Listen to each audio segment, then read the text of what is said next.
இதை என்னோட Instagram page. Follow பண்ணாதவங்க ஃபாலோ பண்ணிக்கோங்க. இந்த சேனலில் எந்த வீடியோ போட்டாலும் ஃபர்ஸ்ட் அப்டேட் இதுக்கு தான் வரும். இப்போ வீடியோக்குள்ளே போகலாமா?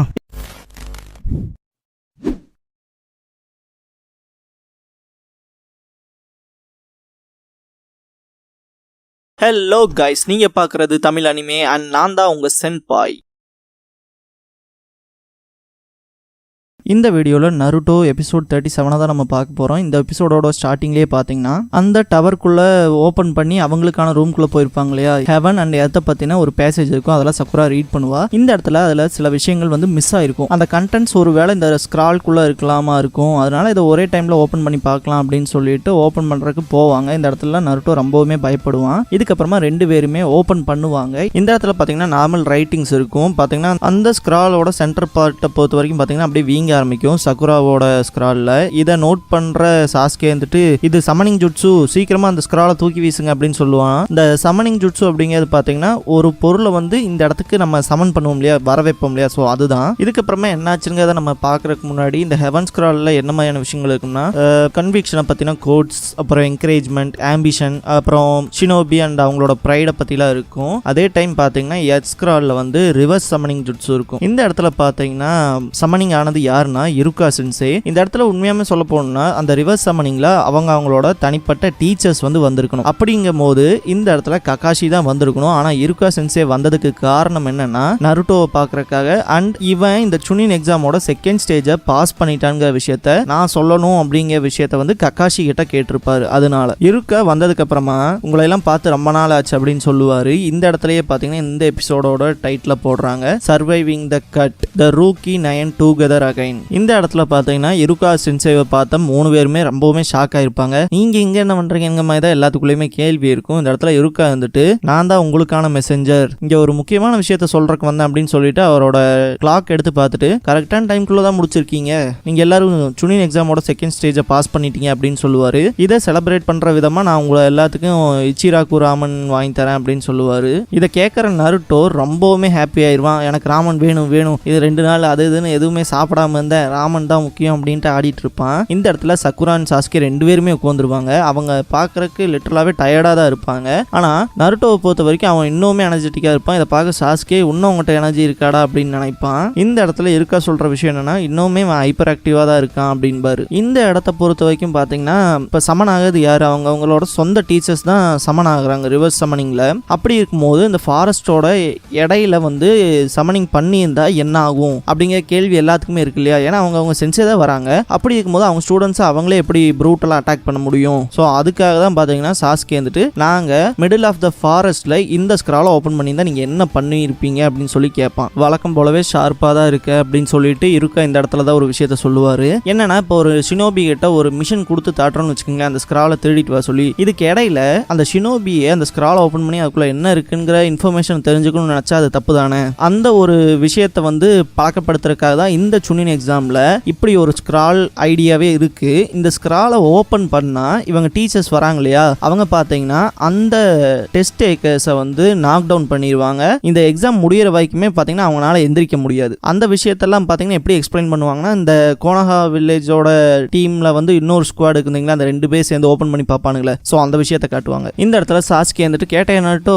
நீ மட்டும் ஓபன் பண்ணி என்ன ஆயிருக்கும் அப்படின்னு சொல்லுவான். இதை கேட்கற நருட்டோ ரொம்பவுமே பீதியில தான் இருப்பான். காபுட்டோவுக்கு ரொம்ப தேங்க்ஸ் சொல்லுவான் அவன் மனசுக்குள்ளேயே. இதுக்கப்புறமா சக்குரா வந்துட்டு அவன் மனசுக்குள்ள அது மட்டும் நடந்திருந்தா என்ன ஆயிருக்கும் அப்படிங்கிற மாதிரி நினைச்சிட்டு இருப்பா. இதுக்கப்புறமா தான் பாத்தீங்கன்னா சக்குரா விஷயத்துக்கே வருவா. இப்ப என்ன ரீசனுக்காக இந்த ஸ்க்ரால் ஓபன் பண்ணாங்க, அந்த போர்டில் இருக்க விஷயத்த படிச்சு பார்த்து அதுல சில விஷயங்கள் புரியலைந்தானே, அதனால சக்குரா வந்துட்டு அந்த போர்டில் இருக்கிறது என்னன்னு சொல்லி கேட்பா. இதெல்லாம் மறந்துரு, அதான் நம்ம பாஸ் ஆயிட்டோம்ல, இதுக்கப்புறம் இதெல்லாம் நமக்கு எதுக்கு தேவையா அப்படின்னு சொல்லி நருட்டோ பயங்கரமா கத்துவான். இதெல்லாம் சக்குராவை ரொம்பவுமே டென்ஷன் படுத்தும். இந்த இடத்துல யிருகா வந்துட்டு இதுவும் என்னோட ஒரு முக்கியமான பிசினஸ் தான், இதெல்லாம் எக்ஸ்பிளைன் பண்றதுக்காக தான் நானும் வந்தேன் அப்படின்னு சொல்லிட்டு அந்த பேராவை படிப்பாரு. இப்போவுமே பாத்தீங்கன்னா அவங்களுக்கு புரியாது. இந்த பேராவை பொறுத்த வரைக்கும் பாத்தீங்கன்னா எர்த் அப்புறம் ஹெவனை பத்தி இருக்கும். இதெல்லாம் பாத்தீங்கன்னா ஹொகாகேவோட இன்ஸ்ட்ரக்ஷன்ஸ். இதை கேட்கற நருட்டோல கொஞ்சம் ஷாக்கா இருப்பான். இதுக்கப்புறமா இருக்கா சொல்ற ஒரே விஷயம் என்னன்னா, இப்ப ஹெவன் அப்படின்னு எடுத்துக்கிட்டோம்னா அது நம்மளோட மைண்ட். இப்ப ஒரு மிஷனுக்கு போறோம், நம்மளோட பிரெயின் வந்து எந்த அளவுக்கு கேப்பபிளா நம்ம டெக்னிக்கலா லாஜிக்கலா யோசிக்கிறோம்னு ஒன்று இருக்கு இல்லையா, அப்படி நம்ம ப்ராப்பரா யோசிச்சு பண்ண வேண்டிய விஷயங்களை தான் இந்த ஹெவன் ரிலேட்டடா சொல்லியிருக்காங்க.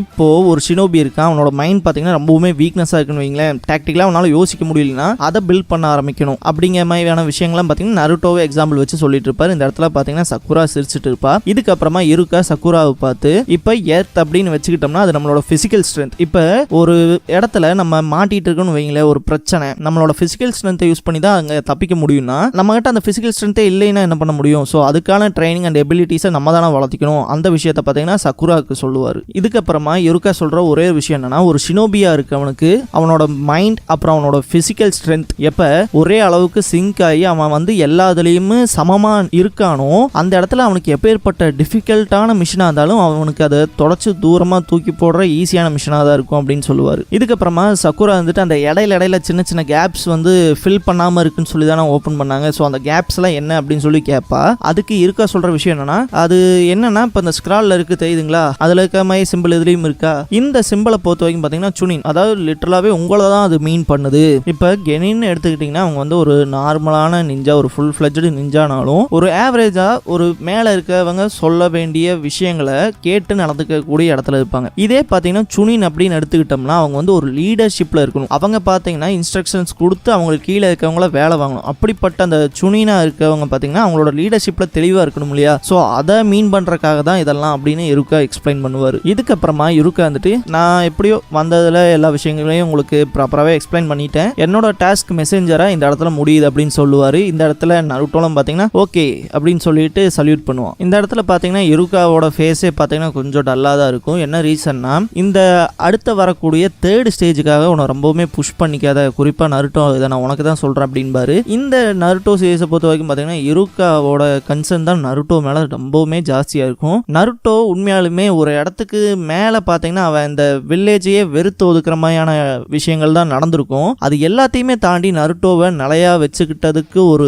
ஒன் ஆஃப் த ரீசன் அப்படின்னாலே எனக்கு இருக்கா தான் மனசுக்கு வருவார். இந்த நருட்டோ சீரீஸ்லேயே பார்த்தீங்கன்னா நான் அதிகபட்சமாக யோசிச்ச விஷயம் என்னன்னா, நிறைய பேர் ஒரு முக்கியமான ரீசனில் எல்லா இடத்துலையுமே வில்லன் ஆனதுக்கு காரணம் இருக்கா மாதிரியான ஒரு பர்சன் அவங்க கூட இல்லாதனால தான் அப்படிங்கிற ஒரு விஷயம் தான் எனக்கு அடிக்கொருக்கா கிளிச் ஆகிக்கிட்டே இருக்கும். இந்த இடத்துல இருக்கா அந்த விஷயங்களை சொல்கிறா இல்லையா. ஸோ அதுக்கப்புறமா என்ன ஆகும்னு பார்த்தீங்கன்னா, நருட்டோ வந்துட்டு நீங்கள் தானே எனக்கு இந்த ஹெட் பேண்டை கொடுத்தீங்க, இப்போ நான் ஒரு ஃபுல் ஃபிளட்ஜ்டு நிஞ்சா, சின்ன பையன்லாம் கிடையாது, நீங்கள் சொன்ன மாதிரி என்ன நான் நிறைய மாற்றிக்குவேன் பண்ணுவேன் அப்படின்னு சொல்லுவான். இதெல்லாம் கேட்குற இருக்கா வந்துட்டு கரெக்ட் தான் நருட்டோ, நான் அப்படி சொன்னதுக்கு மன்னிச்சுக்க அப்படின்னு சொல்லுவார்.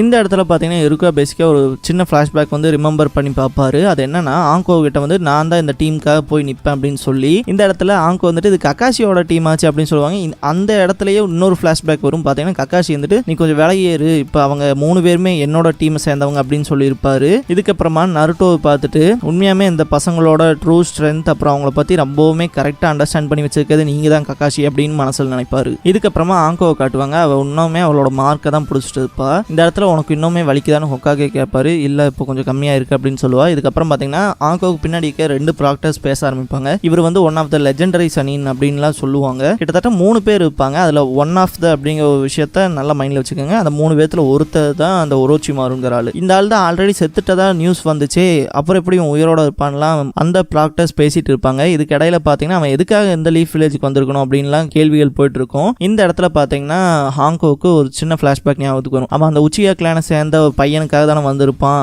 ஸோ அந்த விஷயங்களை அவங்க ரிமெம்பர் பண்ணி பார்ப்பாங்க. இதுக்கப்புறம் பார்த்தீங்கன்னா 21 பேர் வந்து இந்த எக்ஸாமை வந்து சக்ஸஸ்ஃபுல்லாக முடிச்சிட்டாங்கிற விஷயத்த ஹாங்கோ கிட்ட ரேடியோ கம்யூனிகேஷன் மூலமா தெரிவிப்பாங்க. இதுக்கப்புறமா சொல்ற விஷயம் என்னன்னா, இப்போ தேர்ட் ஸ்டேஜ் நடக்குது இல்லையா. ஸோ அதுக்கு முன்னாடி பார்த்தீங்கன்னா இந்த 5 வருஷத்துல இதுதான் ஃபர்ஸ்ட் டைமா ப்ரிலிமினரி டெஸ்ட்டை வந்து எக்ஸ்ட்ராவே எக்ஸிக்யூட் பண்றாங்க. நம்ம இதுக்கு முன்னாடி பார்த்துருப்போம். அந்த 9 ரூக்கீஸ்மே பார்த்தீங்கன்னா மெயின் சுன் எக்ஸாம் வந்து அட்டன் பண்றதுக்கு முன்னாடி இருக்கா மூலமா பார்த்தீங்கன்னா ஒரு ப்ரிலிமினரி டெஸ்ட் எடுத்திருப்பாங்க. சேம் அதே மாதிரி தான் பார்த்தீங்கன்னா தேர்ட் ஸ்டேஜுக்கு முன்னாடியே ஒரு ப்ரிலிமினரி டெஸ்ட்டா ஒன்று வைக்கிறாங்க. இது பார்த்தீங்கன்னா என்ன ரீசனுக்காகனா, எப்பவுமே பார்த்தீங்கன்னா ஒரு தேர்ட் ஸ்டேஜ் அப்போ ஒரு ஃபியூ நிஞ்சாஸ் மட்டும்தான் இருப்பாங்க. இந்த இடத்துல பார்த்தீங்கன்னா கிட்டத்தட்ட 21 பேர் இருக்காங்க இல்லையா. ஸோ அதுலேயுமே குறிப்பிட்ட நபர்களை கட் பண்ணணுங்கிறக்காக தான் இந்த டெஸ்ட்டை பார்த்தீங்கன்னா கண்டக்ட் பண்ணுறாங்க. ஹொக்காகே நம்ம இந்த டெஸ்ட்டை எப்படி கண்டினியூ பண்ணலாம், அதே மாதிரி அவனோட மூமெண்ட்ஸையும் நானே பார்த்துக்கிறேன் அப்படின்பாரு. இதுக்கப்புறமா எல்லாருமே பார்த்தீங்கன்னா அந்த மெயினான ப்ரிலிமினரி டெஸ்ட் நடக்கக்கூடிய இடத்துக்கு கேதர் ஆயிடுவாங்க. இந்த இடத்துல ஆங்கோ வந்துட்டு எல்லாத்துக்கும் முதல்ல கங்க்ராச்சுலேஷன்ஸ் சொல்லுவாங்க. இதுக்கப்புறமா அவங்க மனசுக்குள்ள கிட்டத்தட்ட 78 பேர் வந்தானுங்க செகண்ட் எக்ஸாமில், இப்போ 21 பேர் தான் இவ்வளோ தூரம் வந்திருக்கானுங்க அப்படின்னு மனசில் நினைப்பாங்க. 78லேருந்து 21 வந்ததே நமக்குலாம் ஆச்சரியமா இருக்கு, எப்படா இத்தனை பேர்த்த குறைச்சு விட்டாங்க அப்படின்னு. ஆனா இது வெறும் சிங்கிள் டிஜிட்ல தான் வந்திருக்கணும்னு நான் ஆசைப்பட்டேன் அப்படிங்கிற மாதிரி ஆங்கோ நினைச்சிட்டு சிரிப்பாங்க. இந்த இடத்துல கேதராகி நிக்கிற எல்லாத்தையுமே காட்டுவாங்க. குறிப்பா அந்த இடத்துல சோஜியை காட்டும் போது அவனுக்குலாம் பசிக்குது அப்படிங்கிற மட்டும்தான் சொல்லுவான். சிக்கமா வந்துட்டு இன்னுமே இத்தனை பேர் இருக்காங்களான்னு ஃபீல் பண்ணுவான். ஈனோ நல்ல வேளை சாஸ்கே அண்ட் டீம் வந்து பாஸ் பண்ணிட்டாங்கன்னு சந்தோஷப்படுவா. நம்ம அத்தனை விஷயத்துல இடையில பூந்து அத்தனை பிரச்சனை வந்து பாஸ் ஆயிருக்கானுங்கன்னா பரவாயில்லையங்கிற மாதிரி தான் சிக்கமாருன்னு நினைப்பான். இதுக்கப்புறமா கக்காஷி அண்ட் காயை காட்டுவாங்க. காய் வந்துட்டு அவரோட டீமை பத்தி பேரும் பேசிட்டு உன் டீம் கொஞ்சம் அப்படியே வந்துட்டு இருக்காங்க மாதிரி நக்கல் பண்ற மாதிரி தான் பேசிட்டு இருப்பாரு. இந்த இடத்துல கக்காஷி வந்துட்டு ஆமா இப்ப ஏதாவது சொன்னேன் அப்படின்னு கேட்பாரு. இந்த இடத்துலலாம் காய் ரொம்பவுமே ட்ரிகர் ஆயிருப்பாரு. இவன் என்ன ரொம்பவுமே இன்சல்ட் பண்றான், என் ரைவல்னா சும்மாவா அப்படித்தானே இருப்பான் அப்படிங்கிற மாதிரி செம்ம ட்ரிகர் ஆகிட்டு இருப்பாரு. இந்த இடத்துல 10-10 கக்காஷியை பார்த்துட்டு விஷுவலா பார்த்தாலே கக்காஷி தான் ஜெயிக்கிற மாதிரி தெரியுது. காயில இவர்கிட்ட தோத்துருவாருன்னு நினைப்பா. இதுக்கப்புறமா காய் சென்சேவை பார்க்குற லீ இருந்துட்டு நான் ஒரு நாள் இல்லை ஒரு நாள் உங்களை மாதிரி ஷைன் ஆவேன், நீங்க தான் இருக்கலே ஹைப்பஸ்டான டீச்சர்லாம் மனசில் நினைச்சிட்டு இருப்பான். இதுக்கப்புறமா சக்குராவை காப்பாத்துறதுக்கு போயிருப்பான் இல்லையா செகண்ட் ஸ்டேஜ், அப்ப அந்த விஷயங்கள்லாம் லிட்டரலா அவன் மனசுல யோசிச்சு பார்த்துட்டு இருப்பான். இந்த இடத்துல ராக்லி பார்த்தீங்கன்னா அவனோட சென்சேக்கு அவன் மனசளவுல ப்ராமிஸ் பண்ணி கொடுக்காது என்னன்னா சக்குரா அழுது இருப்பா இல்லையா லீ முன்னாடியே. ஸோ அந்த மாதிரி எனக்கு ரொம்ப பிடிச்சவங்க வந்து இதுக்கப்புறம் என் முன்னாடி அழுக மாட்டாங்க, நான் அந்த அளவுக்கு ஸ்ட்ராங் ஆவேன் அப்படின்னு சொல்லி ப்ராமிஸ் பண்ணுவான். இந்த இடத்துல நெஜி சொல்ற விஷயம் என்னன்னு பார்த்தீங்கன்னா இங்க எல்லாருமே பெஸ்ட் நிஞ்சாஸா இருக்காங்கன்னு சொல்லிட்டு சாஸ்கேவை பார்ப்பான். இதே இடத்துல பார்த்தீங்கன்னா அந்த சவுண்ட் வில்லேஜ் கெனினோட கையை உடச்சு விட்டுருப்பான் இல்லையா சாஸ்கே, அதுக்காக நான் ஒன்று பழி வாங்கியே தீருவேன், அதுக்கு என்னன்னா பரவாயில்லைன்னா அவனும் அவனோட மேல வெஞ்சன்ஸ்ல இருப்பான். இந்த ஃப்ரேம்ல பார்த்தீங்கன்னா ஒரு சவுண்ட் வில்லேஜ் சேர்ந்த ஷினோபியை காட்டுறாங்களே அது வேற யாரும் இல்ல ஒரோச்சிமாரு தான். டெமாரி இந்த இடத்துல யோசிக்க விஷயம் என்னன்னா கிட்டத்தட்ட 26 டீம்ஸ் வந்து இந்த இடத்துல பார்த்தா வெறும் 7 டீம் தானே இருக்கு, அதை யோசிச்சு பாப்பா. நருட்டோவோட சென்சே யாரு கக்காஷி, அதே மாதிரி பார்த்தீங்கன்னா லியோட சென்சே காய், இந்த மாதிரி பார்த்தீங்கன்னா காராவோட சென்சே வந்து அந்த சாண்ட் வில்லேஜ் ஷினோபி அங்கே நிற்பாரு. அவர் வந்துட்டு எப்பவும் போல காரா மேல ஒரு சின்ன கீரலும் கூட படல அப்படின்னு நினைப்பான். அவங்களுக்கு பக்கத்தால பார்த்தீங்கன்னா குரோனாய் சென்சே இருப்பாங்க. அவங்க பார்த்தீங்கன்னா அக்கமாரு வந்து ஸ்ட்ரேஞ்சா ஆக்ட் பண்றத பார்த்துருவாங்க. ஹீபா காராவோட டீம் மேல கொஞ்சம் வெறியில தான் இருக்கும். இந்த இடத்துல ஹினாட்டா வந்துட்டு நல்ல வேளை நருட்டோவும் பாஸ் ஆயிட்டான்னு சொல்லிட்டு இருப்பா. இதுக்கப்புறமா சக்குரா வந்துட்டு லீஃப் வில்லேஜ் சேர்ந்த 9 ரூக்கீஸும் இங்கே தான் இருக்காங்க அப்படின்னு சொல்லுவா. ஆமா நம்ம டீம்ல எல்லாருமே இருக்காங்க, அதுன்னு மட்டும் இல்லாம புஷி ப்ரோ அப்புறம் ஹொகாகே எல்லாம் இருக்காங்க, எனக்கு கொஞ்சம் சந்தோஷமா இருக்கு அப்படிங்கிற மாதிரி சொல்லுவான். இதை கேட்கிற சாஸ்கே வந்துட்டு இது மேல எனக்கு நல்ல ஃபீலிங்ஸ்ல எதுவும் இல்லை அப்படின்மா. ஆங்கோ மாதிரியே பாத்தீங்கன்னா அவனோட ஷோல்டர்லயே கை வச்சுட்டு இருப்பான். இதுக்கப்புறமா ஹொகாகேவை காட்டுவாங்க. அவர் மனசுக்குள்ள அவர் என்ன யோசிச்சுட்டு இருப்பாருன்னா கிட்டத்தட்ட லீஃப் வில்லேஜ் சேர்ந்த பாதி பேர் இருக்காங்க, அதுலயும் குறிப்பா அந்த 9 ரூக்கீஸுமே இங்க இருக்காங்க.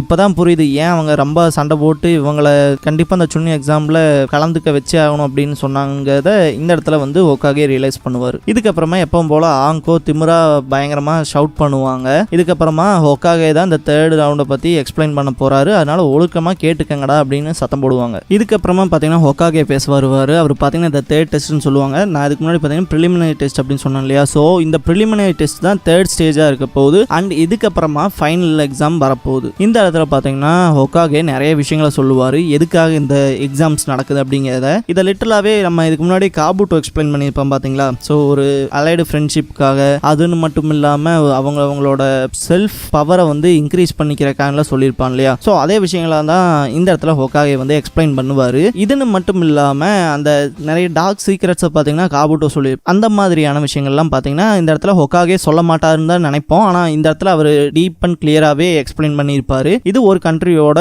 செல்ஃப் பவரை வந்து ஷோ பண்றதுக்கான இடம், அதுக்காக தான் இந்த சுன்னின் எக்ஸாம் கண்டக்ட் ஆகுது. அதுன்னு மட்டும் இல்லாம நிறைய பேர் நிறைய கேள்விகள் எல்லாம் கூட கேட்பாங்க, எதுக்காக நம்ம இதை பண்ணணும், அதுன்னு மட்டும் இல்லாம எதுக்காக நாங்க எங்க லைஃபை கொடுத்து இந்த ஒரு விஷயத்த பண்ணணும் அப்படிங்கிற விஷயத்தெல்லாம் கேட்பாங்க. அதுக்கு ஹொகாகே சொல்ற விஷயம் என்னன்னு பாத்தீங்கன்னா இதுக்கு முன்னாடி நடந்த ஹிஸ்டரியை பத்தி எல்லாம் பாத்தீங்கன்னா இந்த இடத்துல ஹொகாகே சொல்லுவாரு. பாத்தீங்கன்னா பவர்ஸ்க்காக தான் இந்த இடத்துல ஏகப்பட்ட சண்டை வந்திருக்கும். லிட்டரலாவே இவங்க இந்த மாதிரி இன்வைட் பண்ணி அட்டாக் பண்ணிட்டே இருக்கல யூஸ் இல்லைன்னு சொல்லி தான் இந்த சுன்னின் எக்ஸாம்ஸ் எல்லாம் பாத்தீங்கன்னா கிரியேட் ஆயிருக்கும். அப்படி இருக்கும்போது இந்த சுன்னின் எக்ஸாம் மூலமா பாத்தீங்கன்னா அவங்க பவர்ஸை பாத்தீங்கன்னா டிஸ்பிளே பண்ணலாம், ஒவ்வொருத்தவங்களோட ஷினோபிஸை காமிச்சு. இப்படி பண்றது மூலமா பாத்தீங்கன்னா அந்த நேஷன் மேல அவங்களுக்கு ஒரு சின்ன பயம் இருக்கும், அதே மாதிரி அட்டாக் பண்றதுக்கு யோசிப்பாங்க இல்லையா. ஸோ அந்த மாதிரியான விஷயங்கள் எல்லாம் சொல்லுவாரு. அதே மாதிரி பாத்தீங்கன்னா இந்த லைஃப் வந்து நாங்க எதுக்கு இவ்வளவு ரிஸ்க் பண்ணணும்னு கேட்ட கேள்விக்கு ஹொகாகே கொடுக்குற பதில் என்னவா இருக்குன்னா ஒரு நேஷனோட ஸ்ட்ரென்த் பாத்தீங்கன்னா அந்த வில்லேஜோட ஸ்ட்ரென்த், அந்த வில்லேஜோட ஸ்ட்ரென்த் யாரோடது, அந்த வில்லேஜ்ல லிவ் பண்ற ஷினோபிஸோட ஸ்ட்ரென்த். அப்படி இருக்கும்போது உங்களோட லைஃப் லைனை நீங்க அதில் வச்சுதானே ஆகணும், அப்பதான் உங்களால ப்ராப்பரா அவங்ககிட்ட டிஸ்பிளே பண்ண முடியும் நாங்க எவ்வளவு ஸ்ட்ராங்கா இருக்கோம்னு. அதே மாதிரி அதுல ஒரு மீனிங்கும் இருக்கு, அதுக்கான ரீசன் நீங்க சண்டை போடும் போதே உங்களுக்கு தெரிஞ்சிரும் அப்படிங்கிற விஷயத்தெல்லாம் பாத்தீங்கன்னா ஹொகாகே இந்த இடத்துல கிளியர் கட்டாவே எக்ஸ்பிளைன் பண்ணுவார். இந்த இடத்துல 10-10 இருந்துட்டு அப்புறம் எதுக்கு ஃப்ரெண்ட்ஷிப்ங்கிற வேர்டை யூஸ் பண்ணீங்க அப்படின்னு சொல்லி கேட்பா. இதுக்கு ஹொகாகே கொடுக்குற பதில் என்னன்னா ஷினோபி வேர்ல்டை பொறுத்த வரைக்கும் சண்டை போட்டு சாகிறதுங்கிறது தான் ஃப்ரெண்ட்ஷிப் அப்படின்பாரு. இதுக்கப்புறமா இந்த 3rd எக்ஸாம்ல அவங்க லைஃப் லைஃபை பணயமாக வச்சு தான் சண்டை போட போகிறீங்க அண்ட் நீங்கள் சண்டை போடுறதுல தான் உங்களோட நேஷனோட ப்ரைடும் இருக்குங்கிறத சொல்லுவார். இதுக்கப்புறமா நருட்டோவை காட்டுவாங்க. அப்புறம் பார்த்தீங்கன்னா காராவை காட்டுவாங்க. காரா வந்துட்டு என்னோட லைஃப் அதில் பணயமாக வச்சு விளையாடுறதா தான் பரவாயில்ல, நான் இந்த டெஸ்ட்டுக்கு தயார் தான் அப்படின்னு சொல்லிட்டு அதுக்கான டீட்டெயில்ஸை கொடுங்கன்னு சொல்லி கேட்பான். ஹொக்காகே எக்ஸ்பிளைன் பண்ண வருவார். இந்த இடத்துல பார்த்தீங்கன்னா இன்னொரு ஷினோபி வந்து நிற்பார். அவர் பேர் என்னன்னா ஹாயட்டே கெக்கோ. அவரை நம்ம கெக்கோனே கூப்பிட்டுக்கலாம். இந்த இடத்துல நீங்கள் அதை சொல்கிறதுக்கு முன்னாடி தேர்ட் எக்ஸாமுக்கான ப்ராக்டர் நான் தான், மீதி விஷயங்களே என்ன பேசுறதுக்கு அலோவ் பண்ணுங்கன்னு சொல்லுவார். இதை கேட்குற ஹொக்காகே வந்துட்டு சரி இந்த விஷயத்த நான் டோட்டலாகவே அவங்கள்ட்ட ஒப்படைச்சிட்றேன் அப்படின்றவார். இதுக்கப்புறமா அந்த தேர்ட் எக்ஸாமோட ப்ராக்டர் கெக்கோ இருந்துட்டு உங்கள் எல்லாத்தையும் சந்திச்சதில் சந்தோஷம் அப்படின்ட்டு ஒரு 2 இரும்பலை போடுவார். அதுக்கப்புறமா அந்த தேர்ட் எக்ஸாம் நடக்கிறதுக்கு முன்னாடி உங்கள்கிட்ட ஒரு விஷயம் சொல்லியாகணும்னு சொல்லிட்டு ஒரு 4-5 இரும்பலை சேர்த்தியே போடுவார். இதெல்லாம் பார்க்குற எல்லாத்துக்குமே கொஞ்சம் வினோதமாக இருக்கும். இதுக்கப்புறமா அப்படியே இவங்க ஜூம் அவுட் பண்ணி இந்த எபிசோட இந்த இடத்துலயே முடிச்சிடுறாங்க. இந்த வீடியோ பிடிச்சா லைக் பண்ணுங்க. நருட்டோவோட ஃபுல் அனிமே சீரிஸ் பார்க்கணும், தொடர்ந்து பார்க்கணும் அப்படின்னா நான் ஃபியூச்சரில் அப்லோட் பண்ணிட்டே தான் இருக்க போகிறேன். ஸோ சப்ஸ்கிரைப் பண்ணி வச்சுக்கோங்க வீடியோவை தவறாமல் பார்க்குறக்கு. நீங்கள் ஃபுல் நருட்டோ சீரீஸை கண்டிப்பாக என் வாய்ஸ் மூலமா கேட்டு முடிக்கலாம். தேங்க்ஸ் ஃபார் வாட்சிங்.